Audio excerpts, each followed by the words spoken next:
Hello everyone, welcome to my channel. So today we'll discuss about how to prepare for 2021 board exam. ठीक है, तो आज का जो टॉपिक है उसमें हम यही डिस्कस करेंगे कि एक जो है टॉप 10 टिप्स हम जिसमें डिस्कस करेंगे ताकि जो है हम जो आने वाले बोर्ड एग्जाम हैं उनको प्रिपेयर कर सकें.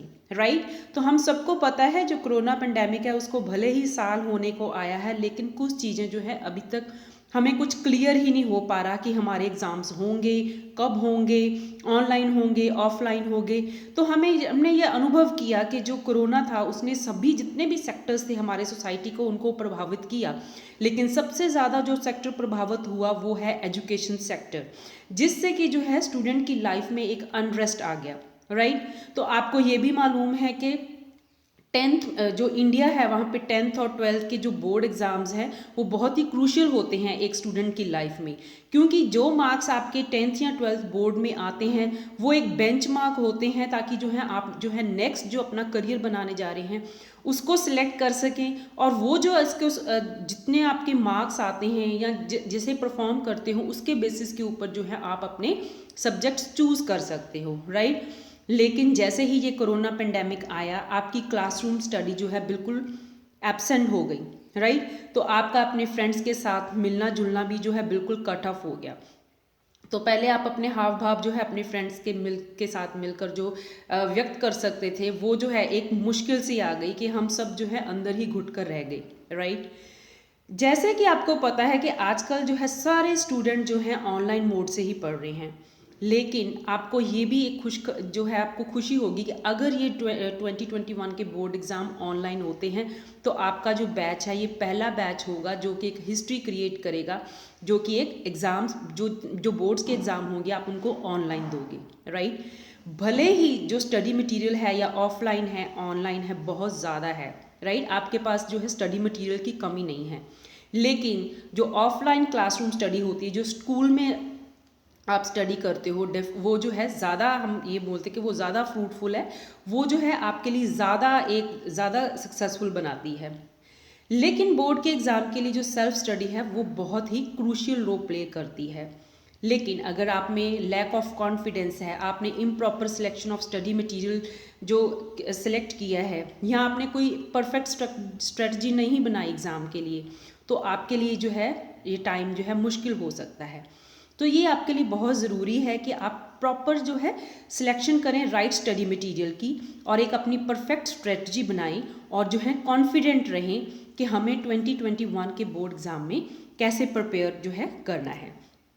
तो सबसे पहला जो मेरा टिप है वो है नो योर सिलेबस. आपको पता है कि सीबीएसई ने आपका नियरली 30% जो है आपका जो सिलेबस वो है कट ऑफ हो गया है. राइट, क्योंकि स्कूल बंद रहे, टीचर्स जो है स्कूल नहीं आ सकें, बच्चे भी स्कूल नहीं जा सके, तो इस तरीके से टीचर और जो बच्चे का जो है कॉन्टैक्ट वो ख़त्म हो गया. राइट, तो ये बहुत इंपॉर्टेंट है कि जो आप बोर्ड एग्ज़ाम में जा रहे हो तो आपको ये पता होना चाहिए कि आपका सिलेबस कितना है. जो आप कट शॉर्ट हो गया सिलेबस, आप एटलीस्ट उसके ऊपर जो है अपना ध्यान दें. राइट, तो आप जो है एक जो है वेबसाइट पे जाएं, प्रॉपर सीबीएसई की वेबसाइट पे जाकर देखें कि जो रिड्यूस सिलेबस है वो कितना है और and you try to adhere to the guidelines mention regarding the syllabus. दूसरा जो मेरा टिप है वो है select the right material. Right, so reading the crap can make your efforts waste, so make sure you follow the NCERT book.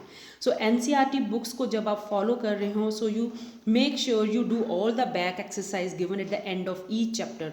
Make doubly sure that you don't leave activities, content written in boxes, names of scientists, important dates, discoveries, etc. Right? कोशिश करें कि जो आप NCERT की book है उनको word to word पढ़ें और जितनी बार ज़्यादा हो सकता है जितने बार भी आप उस एनसीईआरटी बुक्स को पढ़ सकते हो पढ़ो. राइट, सो तीसरा है master the skill of time management, क्योंकि आप बोर्ड के एग्ज़ाम पहली बार दे रहे हो. राइट, सो ये जो आपके जो बोर्ड एग्ज़ाम्स होते हैं ना वो एक्सपर्ट्स के द्वारा जो है बनाए जाते हैं, वो डिज़ाइन करते हैं जो आपका जो पेपर होता है. राइट, तो आप जो है घर पे जो है प्रैक्टिस करें कि आपने जो है ऐसे जो एग्ज़ाम जैसे अपने बोर्ड का एग्ज़ाम देना है तो उसको किस तरीके से जो है आपने यूज़ करना है ताकि आप सारे क्वेश्चंस जो हैं अच्छे ढंग से कर सकें. Right, so time manage is one of the key to success and knowledge and confidence play a huge role in determining how effectively the time is managed. चौथा जो मेरा टिप है, solve the previous year question paper, right. So going through previous year question paper will help you like it will give you an idea what type of questions can be asked, which questions keep on repeating every year, right. You should try to solve them in separate notebook. Keep in mind the time allotted to finish the exam. तो इसमें जो है आपका time management वाला point भी clear हो जाएगा, and इससे क्या होगा, this will help you to manage your time and boost your confidence. Fifth tip is create a positive study environment, right. तो जो आपका स्टडी एरिया है वो मस्ट बी क्लीन एंड काम होना चाहिए, क्योंकि आप बहुत सारा टाइम ऑनलाइन स्टडी जो है कर रहे हैं। सो मेक श्योर कि जो आपका इंटरनेट कनेक्शन है वो भी फास्ट होना चाहिए।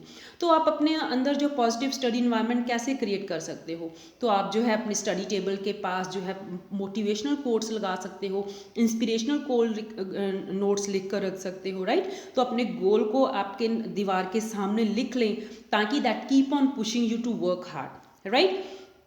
सो मेरा सिक्स टिप है वो है revision. So it is of no use if you are not revising whatever you do on each single day.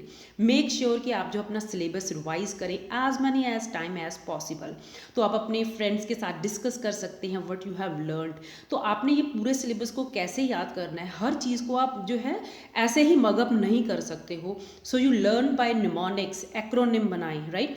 अपने खुद के नोट्स बनाएं, और जो है एनसीईआरटी को जो कुछ इंपॉर्टेंट चीज़ें हैं उनको हाईलाइट करें हाईलाइटर से, राइट।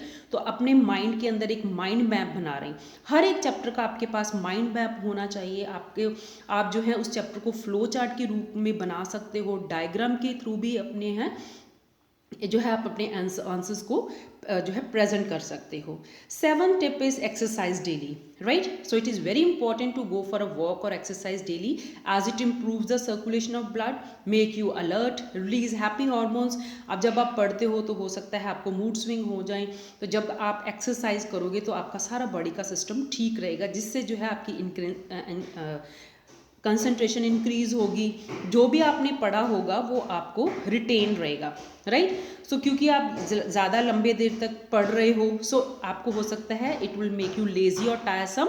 सो जो है कोशिश करें कि आप एक रेगुलर ब्रेक लें, because it is critical to enhance learning capacity, right. So 8th tip is eat healthy. आपको पता है healthy mind resides in healthy body. Make sure you eat healthy things, avoid junk and fried items as they take longer duration to digest and make you lethargic, sleepy। तो आपने क्या करना है, आपने nuts खानी हैं, फ्रूट्स खाने हैं, रॉ वेजिटेबल्स खाने हैं, मिल्क ले सकते हैं, सैलड ले सकते हैं, सूप ले सकते हैं। So the 9th tip is don't be afraid to seek support. So it's genuine to be nervous. ये बहुत ही एक साधारण सी बात है कि हम सब भी नर्वस महसूस करते हैं before exam. Make sure you sleep well so that you are not getting up with any fear. तो जो है अपने डिस्कस करें अपने इश्यूज अपने पेरेंट्स के साथ, जो अगर आपके कोई एल्डर सिबलिंग है उसके साथ, या घर पे कोई भी बड़ा है तो आप उनके साथ डिस्कस करें, right. So it is important for the parents teachers to give unconditional support and positive reinforcement for student who will be writing their exam, right. So the 10th tip is be positive. Yes I agree, मैं मानती हूँ कि ये बहुत difficult time है to prepare for exam, क्योंकि आपने सारा साल क्लासेस अटेंड ही नहीं की। But you are not the only one, आप अकेले नहीं हो। ये जो पैंडेमिक है इसने जो है सबकी लाइफ को प्रभावित किया है। But we must keep our self motivated and work harder and study smarter to reach our goal. तो जो एंड में आपको बात बोलने जा रही हूँ, आपके बोर्ड के एग्ज़ाम से पहले बहुत सारी सोशल मीडिया के ऊपर बहुत सारी अफवाहें भी उठेंगी कि बोर्ड एग्ज़ाम नहीं हो रहे हैं, बोर्ड जो हैं कैंसिल हो गए हैं। तो आपने इन चीज़ों को कोई भी ध्यान नहीं देना है। आपने जो है डेडिकेटेड चैनल हैं जो आपको कंटिन्यूसली गाइड करते हैं, उनको जो है सब्सक्राइब करना है और उनको फॉलो करना है। तो इसी टॉपिक को आप मेरा जो है ब्लॉग भी पढ़ सकते हो ऑन invidreamblogspot.com। तो thank you so much for watching. तो अगर आपको मेरा ये वीडियो पसंद आया है तो आप उसको के ऊपर कमेंट कर सकते हैं, शेयर कर सकते हैं और सब्सक्राइब कर सकते हैं my channel. Thank you so much for watching.